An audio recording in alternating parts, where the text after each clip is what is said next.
Right here where we are in Emmett was the third hardest hit in the country for iodine. A single moment set off consequences that traveled far beyond the blast zone and that have rippled across generations. Last week marked the Remembrance Day since the United States launched its first nuclear test in Nevada. That was 75 years ago. It was the beginning of more than a decade of above-ground explosions. The explosions may have been hundreds of miles away, but the radioactive fallout did not stop at state lines, and it didn't spare Idaho. It took a long time for Idahoans to be recognized. Among those who were affected by the radiation, Abby Wilt sat down with one Idaho woman who has spent years living with the aftermath and is now continuing to fight to make sure what happened isn't forgotten. That day is a day that altered everyone's lives. January 27th, 1951. It was 75 years ago that they detonated the first test. The United States began conducting atmospheric nuclear testing in Nevada.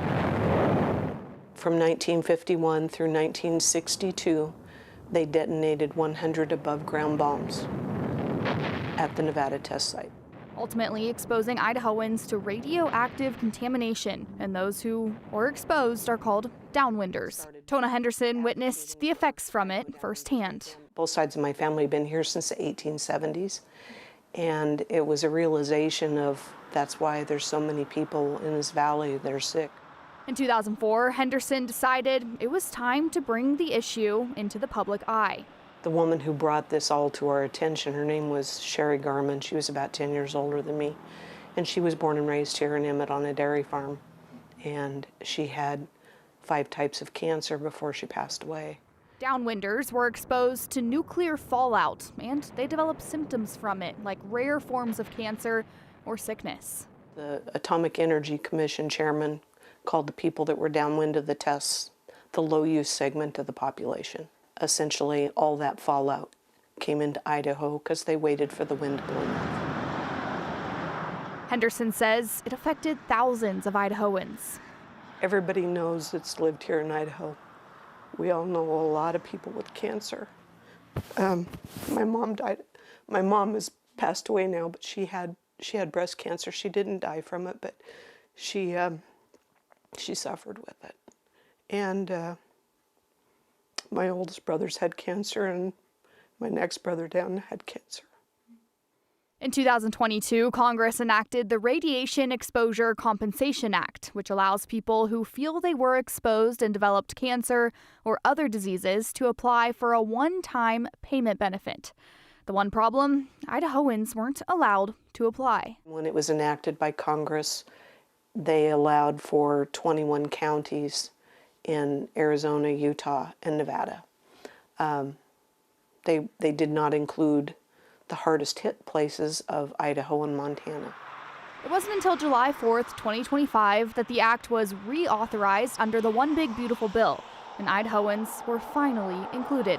Since then, Henderson says thousands of Idahoans have applied. I heard that 9,000 applications have been submitted. The government figured that there would be, by the end of next year, of December 31st of 2027, they figure there'll be 76,000 applications. Henderson now spends her days helping Idahoans walk through the application process. And while she says a payment compensation is necessary, it doesn't bring her loved ones back. I'm hoping that Congress realizes what they've done to their own citizens. And I really pray that they don't do it again. The damage can be undone, but Henderson says telling these stories ensure it's never forgotten. Once you see that kind of thing, you can't turn away and look a different direction.